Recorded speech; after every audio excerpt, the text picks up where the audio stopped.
அன்பு நண்பர்களே வணக்கம். ஒரு சின்ன செய்தி. நீயா நானா ப்ரோக்ராமில் போய் நம்ம ஊரில் இருந்து ஒரு குடும்பம் கலந்துக்கிட்டாங்கன்னு சொல்லி எங்கள் ஊரில் ஒரு அப்பா எங்களுக்கு மரியாதை செலுத்துகிற விதமாக அம்மாவுக்கு பொன்னாடையும் 3 பேர்த்துக்கும் பெரிய மாலையும் வாங்கிட்டு வந்தாங்க. அது எங்களுக்கு ரொம்ப சந்தோஷமாக இருந்தது. அவர் என்னங்கப்பா இவ்வளோ காசு செலவு பண்ணி நீங்கள் இப்படி வாங்கிட்டு வந்திருக்கீங்கப்பா, நீங்கள் வார்த்தையால் சொன்னாவே போதுமேப்பா அப்படின்னு சொல்லி நாங்கள் சொன்னோம்.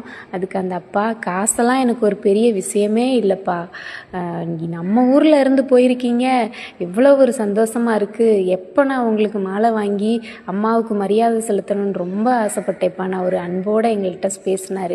எங்களுக்கு ரொம்ப ரொம்ப சந்தோஷம். நானே கண் கலங்கி போயிட்டேன். உண்மையாகவே ரொம்ப ரொம்ப சந்தோஷங்க. அவர் அந்த மாலையை எங்களுக்காக வாங்கிட்டு காலையிலேருந்து வச்சுருந்து நைட்டு கொண்டு கொடுத்து எங்களுக்கு போட்டாங்க. ரொம்ப ரொம்ப ரொம்ப சந்தோஷங்கப்பா. அப்பா ரொம்ப ரொம்ப ரொம்ப சந்தோஷம்.